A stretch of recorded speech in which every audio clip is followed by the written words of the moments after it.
Seema Modi is here with the industrials getting hit. Eunice Yoon is in Beijing with China's retaliatory measures. And Matt Carsons is president and CEO of Landis, a farmers co-op in Iowa with more than 5,500 members. Give us the granularity. Welcome to all of you. Seema, let's start with you. What do we know? Well, as you know, Kelly, the multinationals are really being caught in a tough situation, sort of a no-win situation, because these tariffs are, as we know, designed to bring manufacturing back to the U.S., but they'll increase costs, and that becomes very difficult at a time when the manufacturing backdrop is very weak.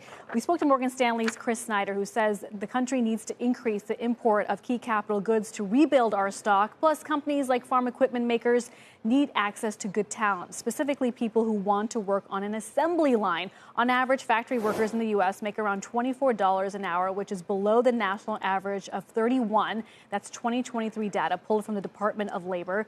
Talk of a trade war has already pressured shares of John Deere, AGCO, CNH, as Canada and China retaliate with measures of their own hands that takes aim at U.S. agriculture goods. Industrials like General Electric and Cummins, worth noting, led the efforts to diversify away from China back in 2018. And according to Jefferies, Boeing spends about $1 billion a year on its Mexico supply chain. And in Canada, its Winnipeg site employs about 1,500 people. That really raises the question, how quickly do these companies look beyond our U.S. neighbors?